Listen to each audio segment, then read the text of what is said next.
paz. Vamos para mais um Meio-Dia com a Dani, todas as sextas-feiras, pontualmente ao meio-dia, aqui no Instagram. E depois essa live vai lá pro canal do YouTube. Você que vai assistir depois no YouTube, não esquece de se inscrever no nosso canal, comentar e compartilhar, amém? O tema da live de hoje é: por que a minha vitória tá demorando?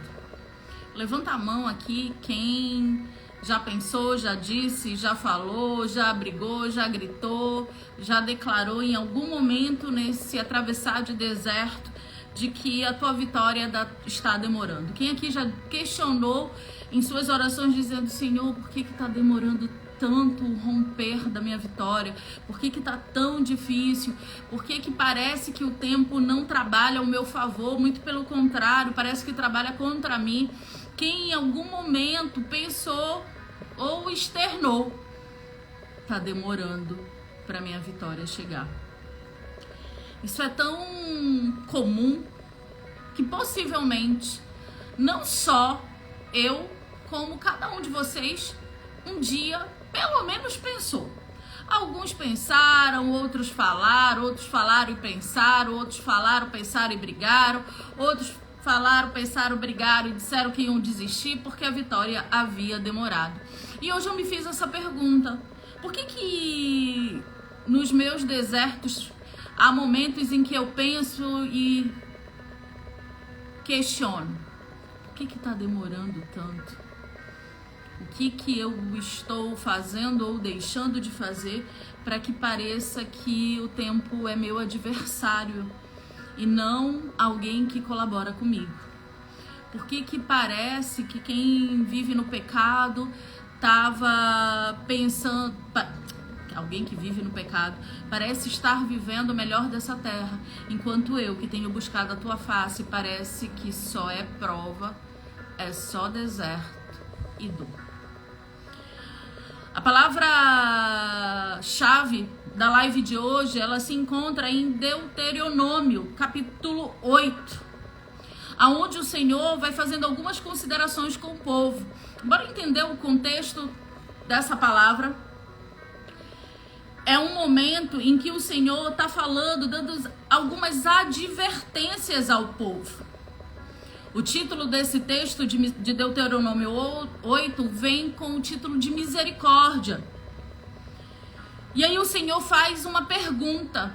É um povo que está vindo do deserto, é um povo que foi retirado da escravidão, é um povo que atravessaria aquele deserto entre o Egito e Canaã em poucos dias, mas acabou levando 40 anos. Por que o Senhor permitiu que um trajeto de tão poucos dias se tornassem em anos? E muitos. 4 décadas. Um dos motivos, vocês, ou a maior parte de vocês já conhece: falta discernimento, falta direcionamento, falta sabedoria, falta honra, falta obediência. Aquele povo estava sendo resgatado como escravos e eles precisavam se tornar donos da terra. Quando você quer aprender algo que você não sabe, você vai buscar aprender isso com quem tem mais conhecimento ou talvez experiência que você, ou com pessoas que estão no mesmo patamar de conhecimento que o teu? Você já parou para se fazer essa pergunta? Quando você está querendo aprender mais, e aqui pode ser em qualquer área da tua vida, pode ser na profissional, na pessoal, na familiar, na espiritual. Quando você deseja e precisa aprender mais, para que você possa ir para lugares que você hoje não sabe como chegar, para que você possa alcançar milagres que você não sabe como alcançar, para que você possa viver um outro nível daquilo que você ainda não sabe como adquirir. O conhecimento. Você vai buscar isso em pessoas que estão buscando a mesma coisa que você, ou você vai buscar isso através de pessoas que nesse momento têm um conhecimento um pouco maior ou uma vivência que você não tem? Aquele povo era escravo. Há 400 anos escravo. E o Senhor os tira do Egito para levar para uma terra que manava leite e mel, que precisava ser cuidada, administrada, para que ela pudesse florescer, para que ela pudesse continuar manando leite e mel. Aquele povo precisava aprender o quê e com quem? Você já parou para pensar nisso? Foi aleatório que Moisés fosse recebido na casa real, criado como filho da irmã de Faraó, ou seja, criado como príncipe. Vocês acham que foi aleatório um hebreu, filho de hebreu, linhagem hebraica, se tornar um príncipe dentro do Egito antes de se tornar o líder daquele povo? Sabe por que isso aconteceu na vida de Moisés? Porque ele precisava saber mais para que ele pudesse liderar aquela grande obra. O Senhor tem te levantado para conhecer mais, para que você seja líder de uma grande obra. E aonde é essa grande obra? Essa grande obra é dentro da tua casa, com a tua família, com os teus. Se você não se tornar um líder de excelência dentro dessa grande obra que é o teu lar, absolutamente nada de diferente do que você está vivendo vai acontecer. Escravo não aprende com escravo. Moisés foi tirado da sua linhagem para que ele aprendesse a ser um líder, para que mais tarde tudo aquilo que ele havia aprendido como um príncipe do Egito, ele pudesse utilizar em favor dos seus. Quem está entendendo o que eu estou falando? Um líder não vai se deixar levar pelas aparências. Um líder não vai se deixar levar pelas negativas. Um líder não vai se deixar levar pelas situações, pelas circunstâncias, por aquilo que outra pessoa está falando, porque um líder é preparado para liderar. O líder é aquele que vai ter coragem de dizer: o mundo está falando não, mas há um comando acima de mim que está falando sim.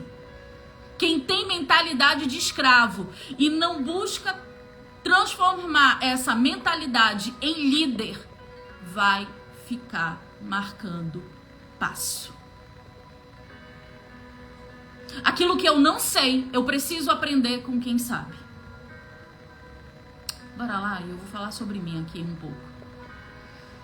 Há pregadores no Brasil e fora do Brasil dos quais eu aprendo muito com eles. E quais são as formas que eu aprendo com eles? Bora começar por aquilo que é pago até aquilo que não é pago, ok? Hoje, eu e você, em qualquer lugar do mundo, tendo uma conexão de internet, nós temos ferramentas como o YouTube, por exemplo. Ou até mesmo o TikTok, mas o TikTok são normalmente pequenos trechos. Bora falar sobre coisa mais profunda, por algo que não é um corte, não são poucos segundos, poucos minutos.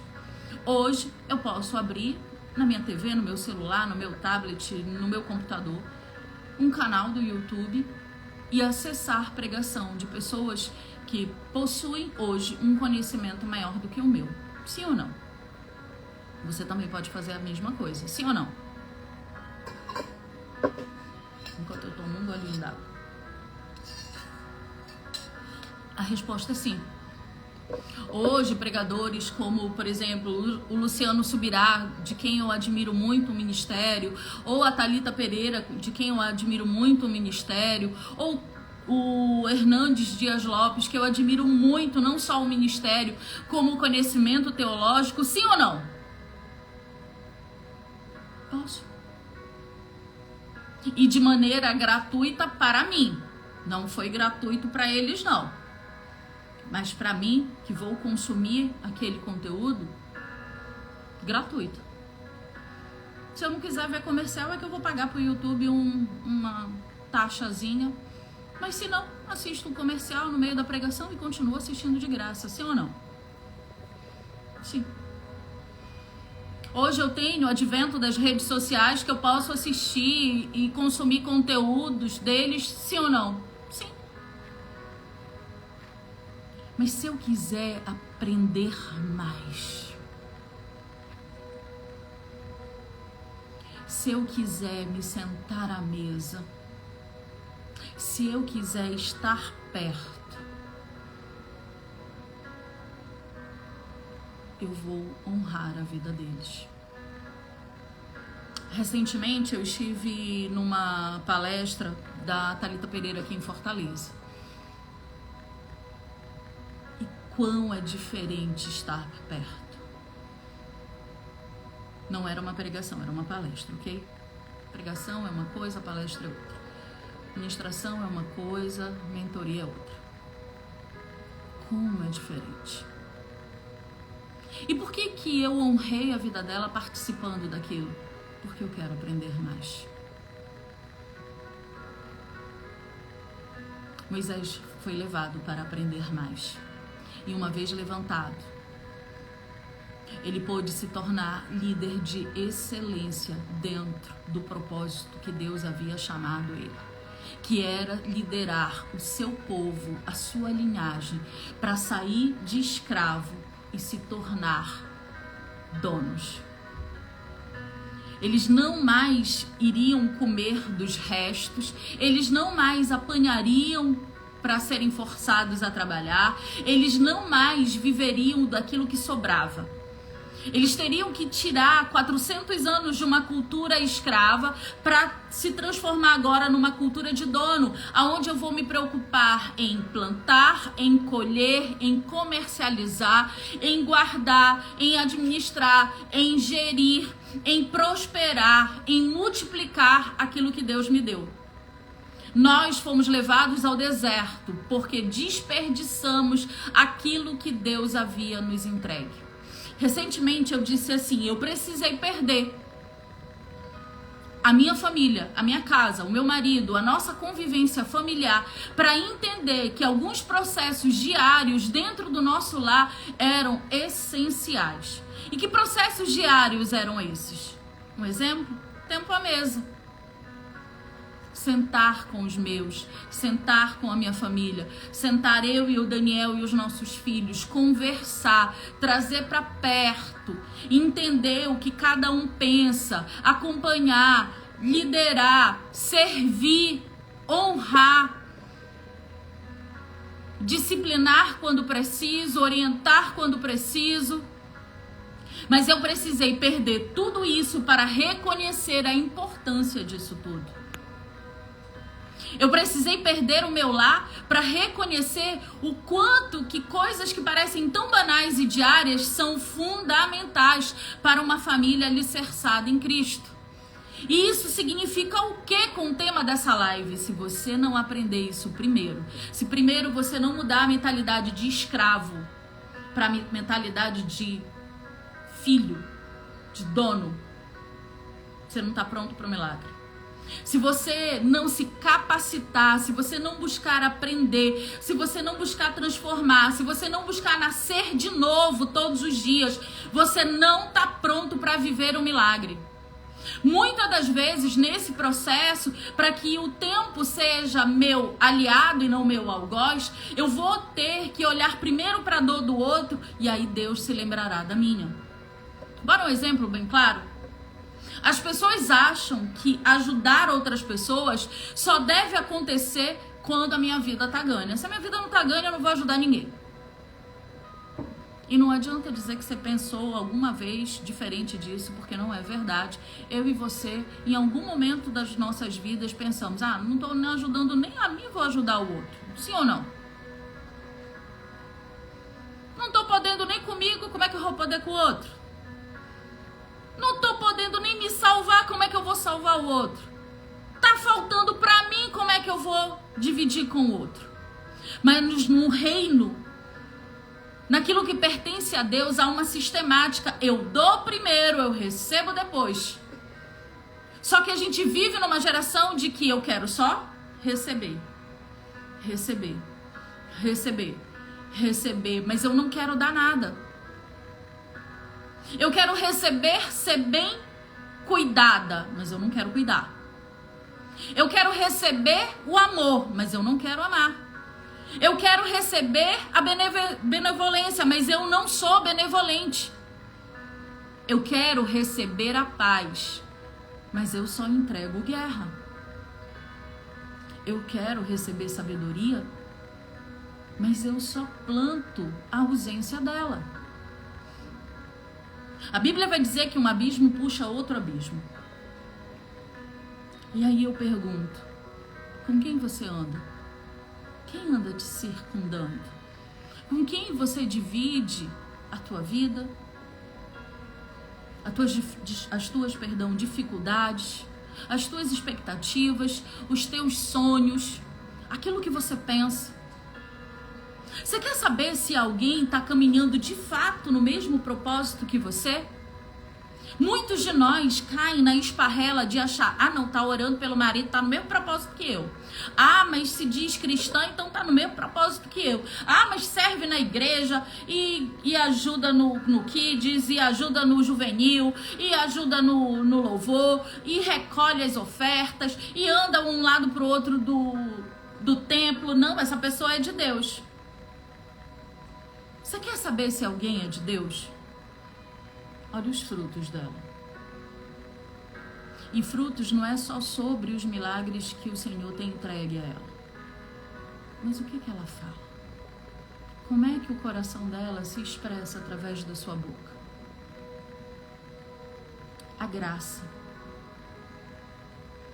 Ela é favor imerecido.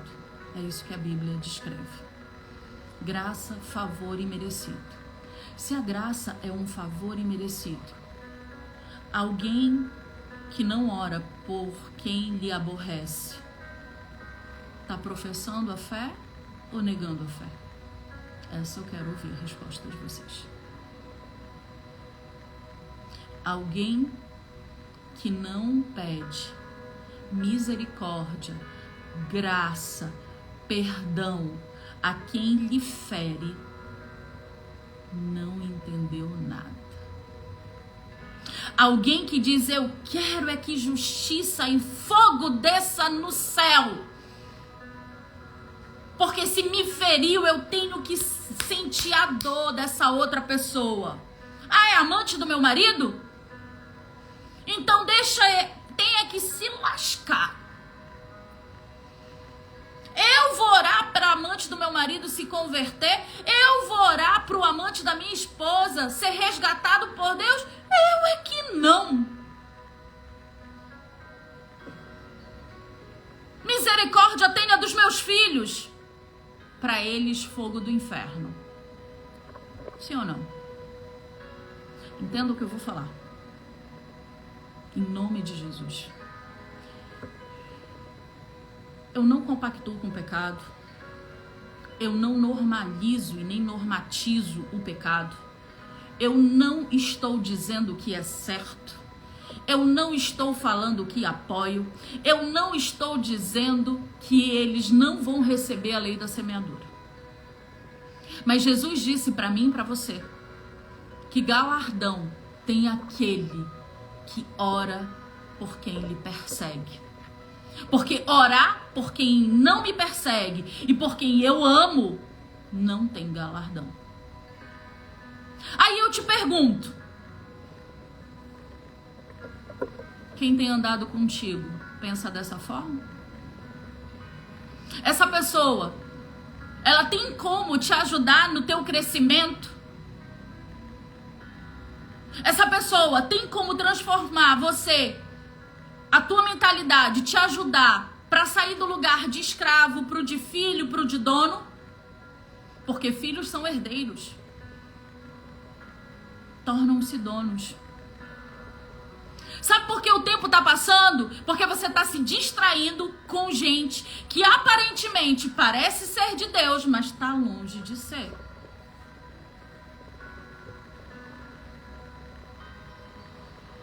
Há momentos no deserto que Deus vai levantar pessoas para caminhar conosco. Há momentos no deserto que o Senhor vai nos separar e seremos só eu e Ele. Há momentos no deserto que Ele vai levantar outras pessoas. Mas em toda a caminhada Ele estará conosco.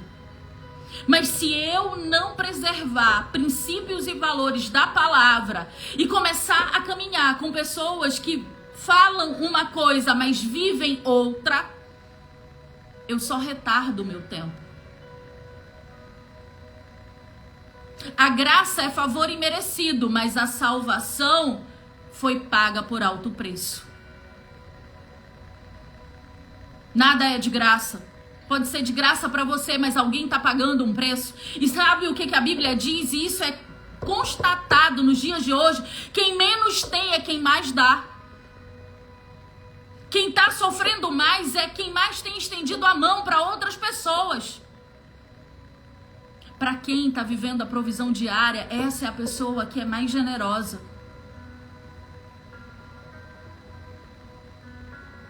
Eu desafio a vocês a mostrarem páginas que tenham mais trabalho social, filantrópico do que a nossa. De diversas formas. E algumas formas vocês nem sabem que existem. Sabe por quê? Porque eu entendi que antes de receber, eu preciso dar. Doar o meu tempo, a minha disponibilidade, aquilo que eu aprendi. Doar recurso financeiro, uma palavra amiga, um abraço, uma oração, um ensinamento.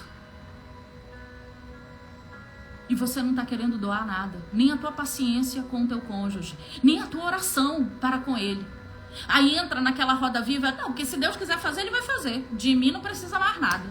Sim ou não? Eu não vou mais orar.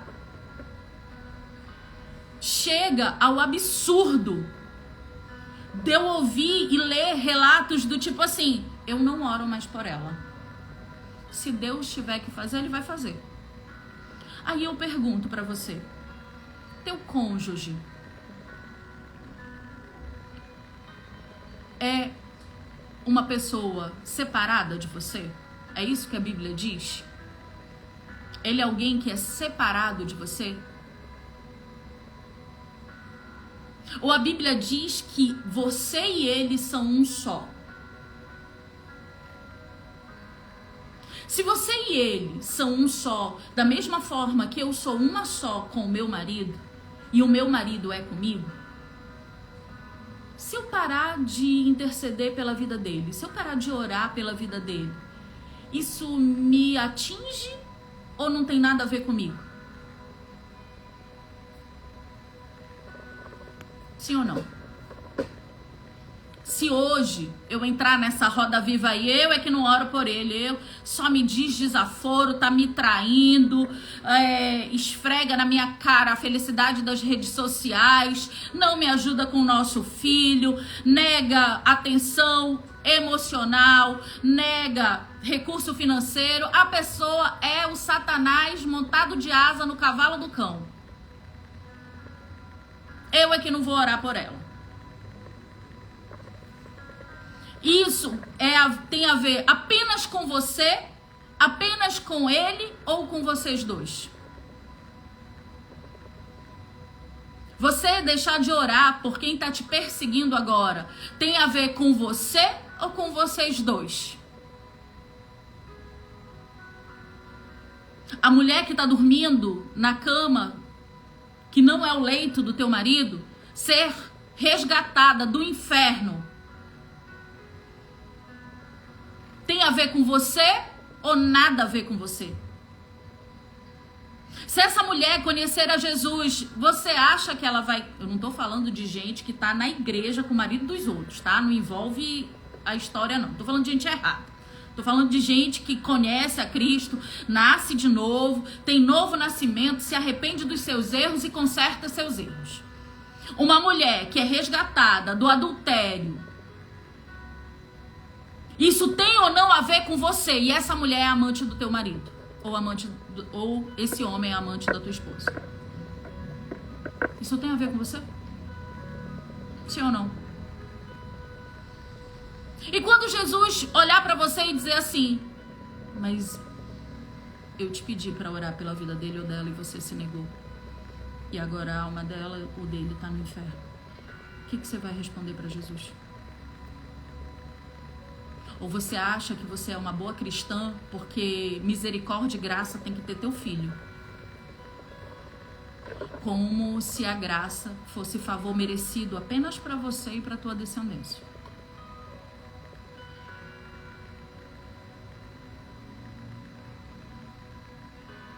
Olha o que o texto de Deuteronômio 8, capítulo 8, versículo 1 diz. Cuidado para cumprir todos os mandamentos que eu hoje ordeno a vocês, para que vivam e sejam multiplicados. Multiplicação tem a ver em prosperar. Acaba com a conversa de achar que prosperar é dinheiro. Não, prosperar é multiplicar todas as bênçãos na nossa vida. Nossa família, nossa saúde, nosso trabalho, nosso dinheiro também. Prosperidade é superabundar em todas as áreas da minha vida. E aqui o Senhor está dizendo, cumpram os meus mandamentos, todos, para que vocês possam multiplicar e para que vocês possam entrar na terra que eu jurei a vocês. Deus está dizendo para você, a terra está pronta. Um novo tempo, uma terra que mana leite e mel. Porque você que está no deserto agora, assim como eu, está vivendo no árido. E o Senhor está dizendo, eu quero te tirar do árido, da onde eu peguei a tua mentalidade pecaminosa, errada e torta perante aquilo que é meu, e transformei você em escravo, em filho. Filhos herdam, escravos não. Filhos comem o melhor dessa terra, escravos não. Filhos têm vida próspera, escravo não. Filhos são conduzidos em amor, escravos não. Mas para que eu seja transformado de escravo para filho, eu preciso cumprir preceitos, eu preciso cumprir os mandamentos, eu preciso obedecer, eu preciso honrar. E aí sabe o que a gente faz? Além de não cumprir boa parte disso daí, começamos a andar com gente que é lobo vestido com pele de cordeiro. Seguindo lendo esse texto, no versículo 2 vai dizer assim, e tudo isso é para que lembrem que durante todo o caminho eu, o Senhor, guiei vocês. Por 40 anos dentro do deserto, em alguns momentos para afligir, para provar o coração de vocês, aonde estava o coração de vocês, se o coração de vocês guardaria ou não os meus mandamentos. Quer saber se alguém é de Deus? Quer companhia para andar contigo nessa jornada? Vê se essa pessoa cumpre os mandamentos dentro do seu coração.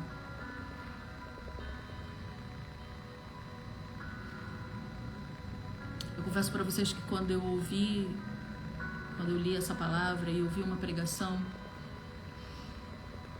o Senhor começou a me fazer vários questionamentos. Por que não? Eu não sou perfeita. Por que não? Eu não sou instagramável. Mas porque sim, eu tenho buscado, junto ao Senhor, ter um coração ensinável. Por que Davi, apesar de ter cometido tantos erros, ter falhado tanto, pecado tanto, foi chamado como o homem segundo o coração do Senhor, como segundo o coração de Deus? Porque Davi, ao se arrepender, ele se arrependia de verdade. Ele tirava de cima dele toda a glória de ser um rei e reconhecia que a majestade santa era do Senhor. Porque Davi era um homem que honrava homens e a Deus. Davi era um homem tão que honrava, que quando ele já era rei, e ele havia feito um pacto com o filho de Saul, aonde a Bíblia diz que o coração do filho de Saul se apegou ao coração de Davi, e ali eles construíram uma amizade sólida, que quando Saul morre e toda a sua descendência é extinguida, Davi, já sendo rei, já revestido de majestade, já rico, próspero, famoso, vencendo todas as batalhas, um dia olha e diz: há alguém da descendência de Saul vivo nessa terra? Saul não foi amiguinho de Davi, muito pelo contrário, Davi precisou se esconder, fugir de Saul. Saul queria tirar a vida de Davi, mas Davi lembrava-se do pacto que havia feito com o filho de Saul, e ele encontra um neto desse amigo, esquecido numa terra distante, cujo nome significava terra de esquecidos, vivendo sobre miséria. E aí ele diz: tragam ele até mim. E sabe o que ele faz com a vida daquele homem? Honra. Porque ele reconhece que aquele homem veio de uma linhagem real. Ele honra aquele homem. Aquele homem passa a viver com conforto dentro da corte. A gente não precisa esperar virar rei como Davi para honrar as pessoas. Eu honro as pessoas de novo, com um abraço, com uma oração, com uma intercessão, com dinheiro, ofertando o seu tempo, o seu conhecimento. Acaba com essa história que tudo é de graça. Deus, se quiser fazer, Ele vai fazer de graça. Deus vai fazer de graça mesmo. Mas sabe o que Davi fez? Um dia um homem chama Davi e diz para Davi: eu quero te dar a minha terra, para que tu ofertes ao Senhor a minha terra. Sabe o que Davi diz? Eu vou comprar a tua terra, porque eu não entregarei nada a Deus e nem aos seus que não me custe nada. Honre a vida das pessoas. No lugar que está andando com gente de conversa fiada, que faz o oposto do que diz a Bíblia, que quer bancar um santarrão, a santarrona, quando no lugar disso está dizendo: eu quero que o meu inimigo morra, graça é só para os meus. Alguém que vive dessa forma está com o coração tão sujo, tão sujo, tão sujo, que ela precisa nascer de novo, urgentemente. Então, quando você se pergunta por que está demorando o tempo, por que o tempo hoje é meu algoz e não meu aliado, comece a olhar os mandamentos do Senhor e pesquise dentro de você, ou seja, esquadrinhe o teu coração, da mesma forma como Davi esquadrinhava o dele, e se lance no chão pedindo perdão ao Senhor às vezes que você falhou. Tenha um coração íntegro a Deus. Reconheça que mesmo no deserto, mesmo no momento árido, mesmo no difícil, naquilo que hoje é um desafio para você, não tem te faltado nada. Deus não vai te dizer o dia de amanhã. Não por completo. Deus é Deus de provisão diária. A palavra vai dizer para mim e para você que eu não acrescento e nem diminuo um só dia da minha vida. Portanto, Deus é Deus de maná. Quando nós falamos de maná, as pessoas normalmente fazem uma associação em alimento, em provisão financeira, alimentícia. Não, não é só sobre isso.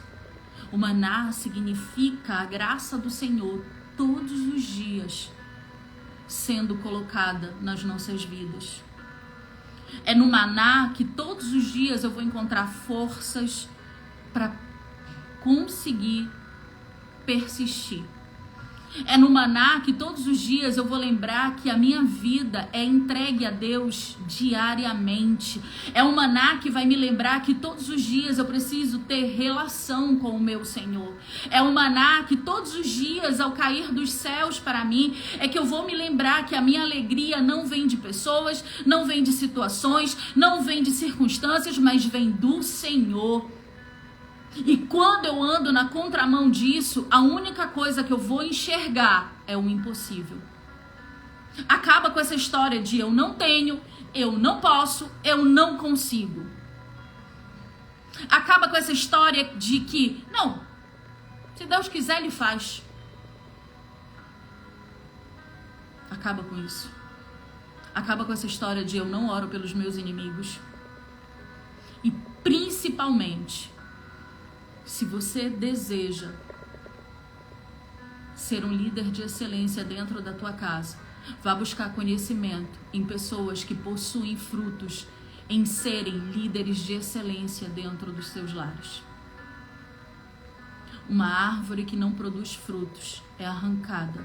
Uma árvore que produz frutos é podada para que possa produzir mais frutos. A poda dói. Nascer dói, crescer dói, mas ao sermos podados, vamos produzir mais frutos. Hoje, se você puder, quando chegar em casa, no final do teu dia, pega a tua Bíblia, leia o capítulo 8 de Deuteronômio, ore, peça que o Espírito Santo mostre para você quais são os lugares que você tem falhado. Peça que Ele venha ministrar na tua vida todos os dias, para que você possa separar joio de trigo. A palavra vai dizer que o joio não é arrancado do lado do trigo, para que o trigo não seja desperdiçado. Significa que nessa jornada vai ter muito joio que se assemelha com o trigo em sua aparência, mas não produz frutos, não geram sementes. Só que no fim de tudo, o trigo é colhido, multiplicado, o joio é arrancado e queimado. Quer ser líder? Vá aprender com líderes. Andar com quem é escravo não vai te tornar líder. Amém? Até aqui o Senhor falou comigo, que essa palavra nessa tarde, hoje possa acessar o teu coração. E antes da gente terminar, eu queria fazer uma oração, que você a recebesse aí do outro lado, e que ela possa vir como um rema para você, ou seja, uma palavra revelada. Senhor Deus, Pai Todo-Poderoso, que nessa tarde, cada um que ouviu a tua palavra, que foi ministrado através do teu Espírito Santo, que ele possa, Senhor, que ela possa ter os olhos, os ouvidos, a mente e o coração totalmente voltados a Ti. Que o Teu Espírito Santo possa conduzi-los, Senhor, mostrando quem é joio e quem é trigo. E principalmente, Pai, trazendo a revelação de quais mandamentos nós estamos falhando para contigo. Porque quando cumprimos os teus mandamentos, tu és fiel conosco, Senhor. E as promessas e os milagres que tu tem para cada um de nós são cumpridos em nossas vidas. Que nessa tarde, Senhor, o nosso clamor possa subir aos céus como incenso agradável e suave diante do teu altar. E que tu possa receber, Pai, a nossa oração e mover a tua mão em nosso favor. Nós declaramos isso pelo poder que há no nome de Jesus. Amém. Receba essa tarde o agir e o revelar de Deus na tua vida. E antes da gente finalizar, Ricardo, muito importante, pela primeira vez, nós vamos abrir ao público, ou seja, quem não é ainda ou já foi no passado nosso aluno, os grupos de mentoria. E antes, os grupos, eu acho que o último aconteceu há 4 meses atrás, custava R$35, agora custa R$20 para essa turma especificamente. Você que deseja ter um direcionamento, uma mentoria em grupo conosco, acho que nos stories aqui do Instagram tá o link para participar do grupo. Gente, uma boa tarde, fique com Deus e que o Senhor possa ser sempre aquele que nos conduz nessa jornada.